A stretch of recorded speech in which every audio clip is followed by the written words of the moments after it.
Now, a weight loss app aimed at children between the ages of 8 and 17 has been criticised for contributing to some young people's obsession with counting calories. This week, Weight Watchers released Kurbo, which they say is scientifically proven to help children reach a healthier weight.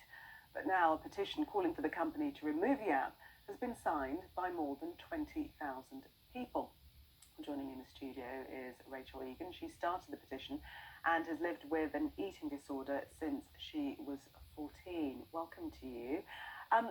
What is your objection to the app in the first instance?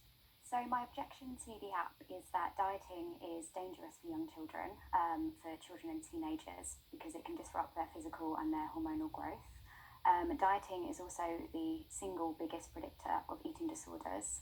And having lived with an eating disorder, which started when I was 14, I felt that some of the things that the app was encouraging, the behaviours around tracking food, categorising food as sort of red, yellow or green, counting calories and tracking exercise, were some of the behaviours that fueled my eating disorder.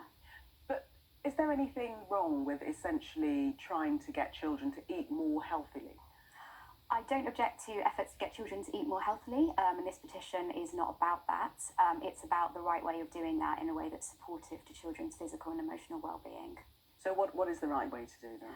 I think the right way to do it is to maybe look at some of the reasons why obesity is an issue in young people, whether that's emotional overeating, lack of access to green spaces, parents working multiple jobs and not having time to cook healthy meals for their children, and actually tackling some of those causes rather than giving an app to a child who may not be able to use it in a way that's beneficial to them. I mean, you talk about families.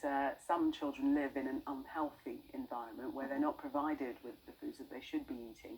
In that instance, wouldn't an app be helpful so they could sort of check on what they should be having? I think working with, in that case is working with dietitians and with paediatricians who maybe have links with local schools who should be helping out in that situation.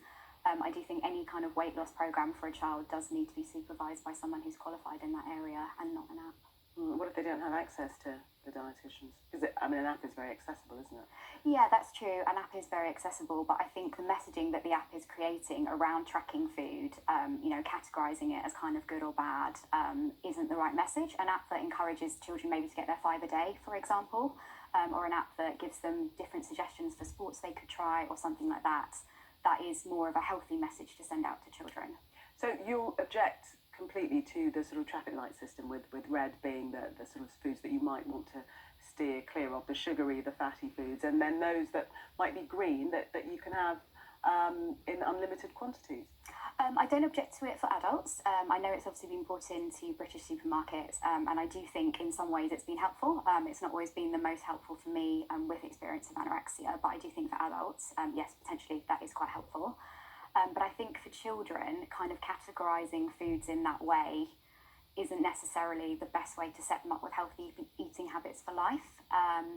And I'd also be kind of a bit concerned that they may start to attach like a moral value to foods, thinking, if I eat a red food, then I'm bad or I should feel guilty. Whereas if I eat a green food, I'm fine. And the foods that kind of in this app that are rated as green seem to be mainly fruit, vegetables and skim milk. And obviously for growing children, they need a lot more than that. They need, carbohydrates and proteins as well. And calcium is really essential for their growth. Have you been in touch with Weight Watchers to let them know how you feel? I have got the petition. I'm hoping to write an open letter to their CEO once we've reached a certain number of signatures. Did you not think to contact Weight Watchers first, before the petition? I have tweeted them, obviously, and there's a hashtag trending at the moment, which is Wake Up Weight Watchers, so they are very aware. The CEO has been tweeted directly about this. So yeah, they are aware. And what are you calling for them to withdraw the app completely, or are you happy for them to work on it? I'd like to see it withdrawn completely. Okay, that's clear. Thank you very much for coming in to speak to us, Rachel. Thank you.